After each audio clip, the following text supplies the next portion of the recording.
我们都知道，在这个世界上，资源总是有限的，社会发展的逻辑似乎决定了大多数人必须承担起基础的劳动工作。在这种结构下，只有少数人能够脱颖而出，成为那令人羡慕的精英。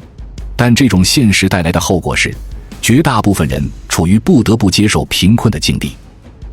在这个体系中，97%的普通劳动者辛苦地支撑着那3%富人的奢侈生活。这些富人为了维持自己的地位，不断设计新的规则和机制来控制和操纵底层人群，但他们不能直接用法律来强制执行这些规则，因为那样会引起太多的矛盾和冲突。他们更聪明，更狡猾，他们用饥饿和生存的压力来驱使人们劳动。这种策略就像渔民训练鱼鹰捕鱼的方式，如果你把鱼鹰喂饱了，它就不会下水捉鱼了，但如果你让它饥饿，它就会不断潜入水中，捕捉每一条鱼。同样的，当人们面临生存的压力，他们会更加努力地工作，以求一丝生活的安稳。思想观念与社会差异，在这种背景下，农村和城市之间最大的差异并不在于经济基础或资源的不同，而在于人们的思想观念。城市生活的快节奏和经济的高度集中，造就了一种特定的生活观念和价值观。这种观念不仅是对个人生活的一种适应，也是对整个社会经济结构的无声认可。在这个结构中，贫穷和富有并非简单的经济状态，而是一种深植于我们社会和文化中的思维模式。这种思维模式不仅影响着我们对贫穷和富有的看法，也塑造着我们对于劳动、成功和个人价值的理解。而改变这种思维模式，不仅需要经济和政策的转变，更需要文化和教育的深刻变革。教育与知识的影响，穷人的观念就是富人的利益。富人们利用这些土地资源圈住了农民这个群体，限制他们的思想意识，让这些小农在一块土地上年复一年深耕，活动范围狭小，社会交往也局限于宗法血缘和地缘，最终一个个要么变得畏缩不前，要么变得使徒狼奔。就像鲁迅笔下的华老栓一家，夏鱼和夏四奶奶、康大叔、花白胡子、驼背五少爷、红眼睛阿义以及20多岁的青年和那群不叫的狗，贫穷让他们习惯了在黑暗中随波逐流。他们甚至可以把牺牲当成天然的享用，可以坚定地蹲守在贫穷的牢房，等待着从牙缝里抠出来的施舍，而且是一代又一代把同样的思想观念传染给下一代。动富人的利益，如同动他们的性命；动穷人的认知，如同刨他们的祖坟。在我们进一步探索之前，别忘了关注才知道并点击小铃铛，我们将继续揭示更多关于金钱的真相，助你迅速实现财务自由。再拿教育来说，大部分穷人都等不及用知识赚钱，一有机会就出门打工。对于知识到底能不能变现，他们不确定，但打工一天拿到的钱却是亲眼可见的。就像人生算法中说的一句话，穷人倾向于拿到确定的东西，他们不要概率权。都说人穷志短，把顺序调整一下应该会更合理，志短了，人就穷了。这是富人们为穷人设计的第一条贫穷线。勤劳与财富的关系，勤劳致富是正确的，但这句话是富人说给穷人听的，因为富人的财富都来自穷人的劳动，穷人越是努力，富人就会越富有。仔细观察你就会发现，穷人聚集的地方大多数都是在宣传励志的，他们歌颂勤奋是一种美德，高呼努力改变命运，谈的都是努力。反之，富人聚集多的地方大多谈的是交易。就像封建社会统治者让孩子从小就读《三字经》一样，谁控制了穷人的思想和大脑，谁就能让穷人为自己不断创造财富。富人们只要告诉他们，你穷是因为自己不努力、不勤奋导致，他们就只能怪自己没本事，还会毫无怨言拼命工作，妄图通过勤奋来致富。就像《富爸爸穷爸爸》里的一句话，不要告诉穷人关于财富的真相，让他们一直穷下去。靠出卖劳动力赚钱，心里才踏实，是无数穷人的生活信仰。更讽刺的是，这些穷人被吃的苦中苦方为人上人这类俗语和糟粕文化洗脑，还会沉浸在富人的捧杀和赞美下沾沾自喜，自我安慰穷不过3代。殊不知大部分钱都早就进入了富人的口袋，剩下的只不过是蝇头小利。要知道，财富是对认知的补偿，而不是对低价值勤劳的奖励。否则，清洁工那么勤奋，每天早出晚归，把地扫得那么干净，为什么他们不能致富？农民每天日出而作，日落而息，吃大亏流大汗，他们为什么没有致富？车站里的乘务员，办公室里的上班族，一天3、5千工资卖给资本家996的人们，他们为什么没有致富？流传数千年的勤劳致富真理失效，部分中产阶级焦虑日盛大之源于此。只可惜，大部分穷人们往往就喜欢不动脑的勤奋，或热衷于干体力的勤奋，每天在无效的循环中拼搏，永远被绑上劳碌命的厄运。这是富人们为穷人设计的第2条贫穷线。工业化时代的挑战。人类自进入工业化时代以后，生产力得到巨大提升，物质也丰富了，要让大多数人依然贫穷逐渐变得不太现实。资本家为了让人们心甘情愿继续劳动，设计出了更隐蔽的办法，让你在内心感到贫穷，不断加大你在物质和精神层面的消费，想法子让你尽快把收入花掉。他们利用各种宣传工具塑造了一套非常隐秘的价值体系，就像一个大型传销集团，告诉你这个东西叫做豪车，那个东西叫做别墅，宾利500万，中心小区20万1平米，你拥有这些东西就是快乐的，没有就是个失败者，赶紧拼命赚钱去买吧，把这个传销集团做大做强。当人们的收入和消费不匹配了，富人们就会跑出来慷慨借钱，分期给你消费，然后花明天的钱圆今天的梦。为什么有的人连1万块都没有，却觉得50万也没多少？为什么很多人觉得普通人30岁以后至少应该有100万存款？人们在消费的畅快中，早已不知不觉掉进了一个设计好的深坑，让你永远疲于奔命，永不停歇，只能世世代代替富人打工。要让驴推磨，就必须蒙住驴的眼睛，让他们保持埋头苦干的状态。房地产就是富人收割穷人最厉害的镰刀，没有之一。原本建筑成本也就每平2000多元的水泥壳子，却被卖到了上百万，背后就4个字：金融收割。穷人们掏空6个钱包，拿出未来30年超前消费买房，到老了房子也差不多年限到了，人生都被房子透支了，加之上有老下有小，除了打工还贷，别的什么都不敢想了。这就是被收割的穷人的一生。消费主义和金融借贷就像富人手中的镰刀，永无止境地收割着普通人，换来他们的饕餮盛宴。这是富人们为穷人设计的第3条贫穷线。资本的垄断与制裁。都说钱难挣，但为什么钱难挣？世界这么大，哪里不能赚钱了？最根本的原因就在于资本的垄断和制裁。有句古诗很形象：春种1粒粟，秋收万颗子。四海无闲田，农夫犹饿死。原始时代，人们掌握了石器和用火，按理说，在动物世界人应该活得跟神仙一样，但因为人类的战争和内部分化，很多战败者要么被杀，要么成为了奴隶。进入封建社会，地主兴起，他们解放了奴隶，给了奴隶更多的自由和分配的权益，让他们成为农奴和自耕农，但也仅仅保证他们挣扎于贫困线边缘，图利求生。后来资本主义兴起，资本家又把农夫从土地上解放出来，赶进了工厂，赶进了公司，进行统一的社会化大生产，但仍旧只是保证他们能领工资而已，剩余的价值都被资本家收走了。进入农业社会以后，人类掌握了种植和畜牧技术，生产力得到了极大提升，但换来的却是工作时间的延长，每年有1半的时间在田间劳作，而且还经常吃不饱肚子。正所谓春种1粒粟，秋收万粒子。四海无闲田，农夫犹饿死。进入工业社会以后就更加离谱了，机器生产解放了大部分人力，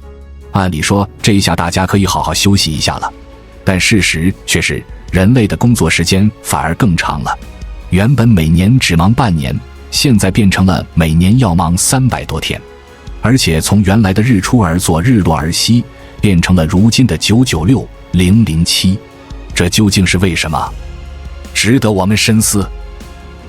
人吃人的社会制度才是上述现象的深层次因素。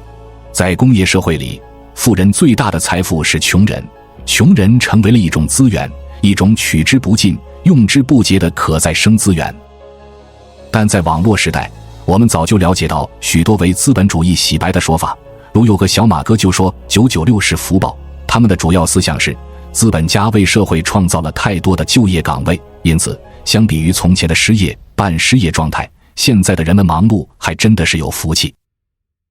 第一种说法是以人的自由为基本面去思考，观察社会的自由是人类最核心的利益所在。第二种说法是以人的生计为基本面去评判社会的，因此一些人对这两种矛盾的说法就有所不适应。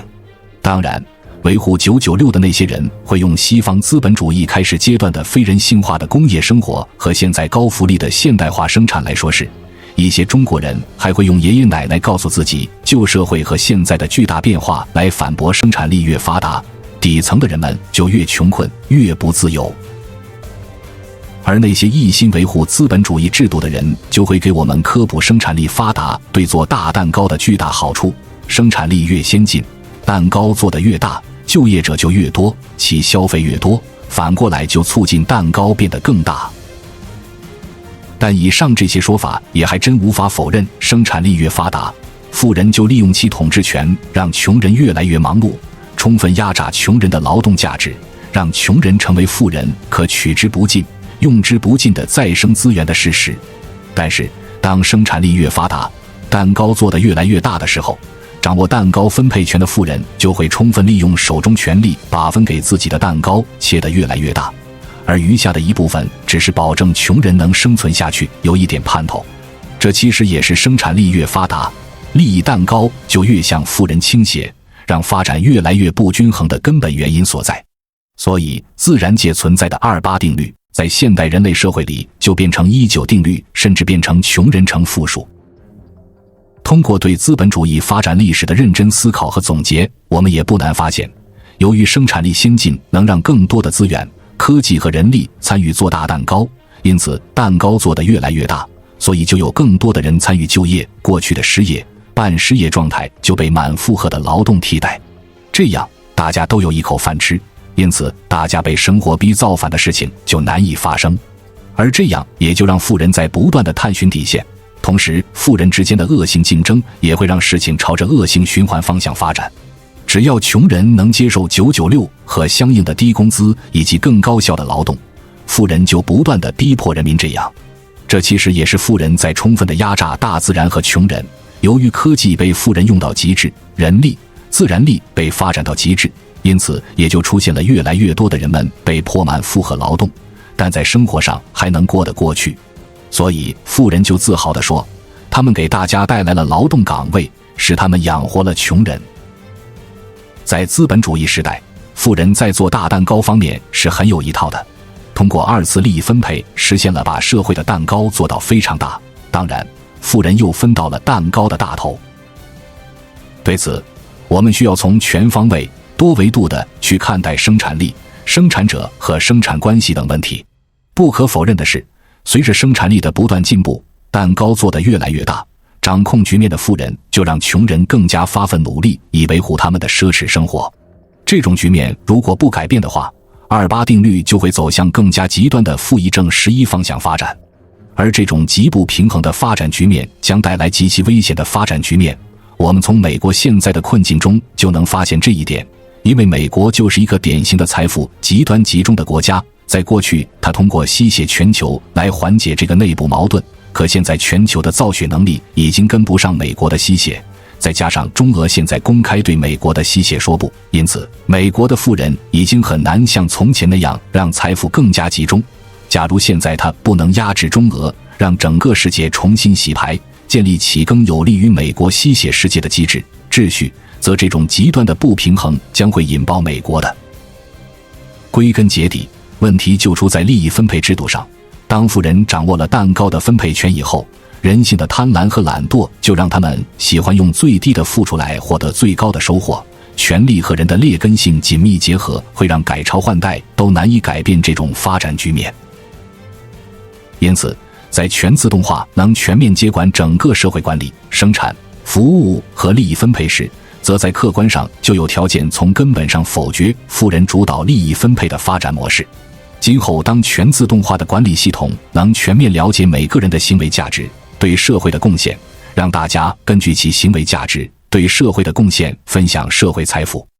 我们也就能从根本上否认富人主导利益分配给人类社会带来的诸多问题，这样人类社会的利益分配才能从真正意义上步入到科学、公平、公正的轨道上去。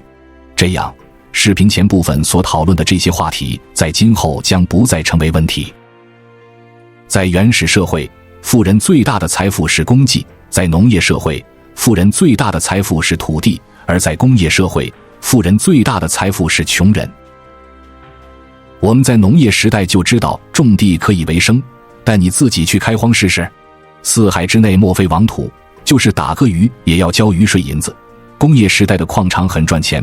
按说所有的矿场都是天生的自然资源，但你去占有一个试试，资本家不把你打残算好的了。现代社会如果把垄断专利包给你，把渠道平台包给你，你看赚不赚钱？但这些是不会给你的。在现代社会经济体系中，财富的分配和流转呈现出明显的不平衡。富人通常控制着生产和销售的关键环节，而穷人则大多处于消费端。这种结构使得富人通过购买原材料制造商品，并在销售端赚取差价，而穷人则成为了金钱的单向流出者。在这个过程中，富人通过投资生产资料，实际上是预先为穷人垫付了成本，但最终的收益却归富人所有。穷人的贫穷不仅仅是因为个人原因，更多是由于社会条件的不足和资源分配权的不平等。在这样的社会结构下，贫富差距的扩大就像一场赌局，穷人往往连参与的机会都没有，更别说赢得游戏。富人通过各种方式不断累积财富，而穷人则在努力维持基本生活。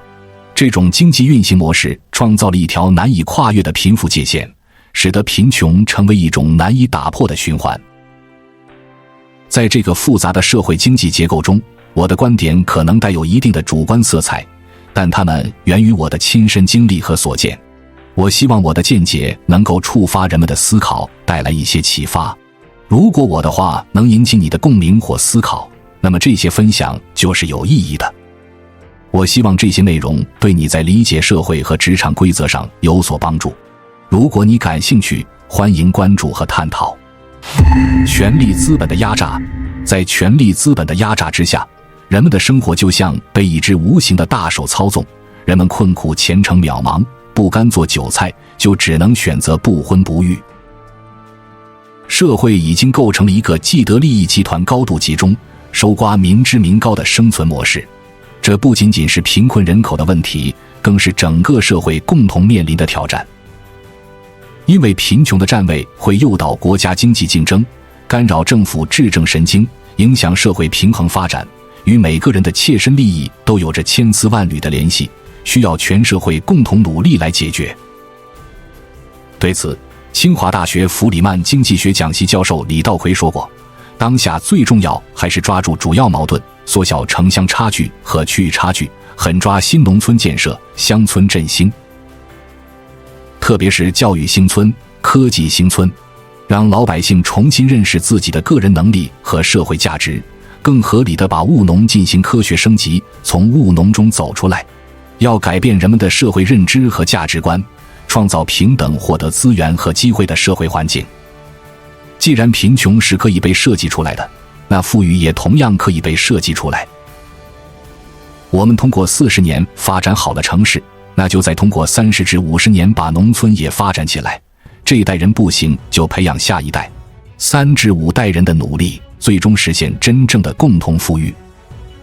从《狂人日记》的那段话中，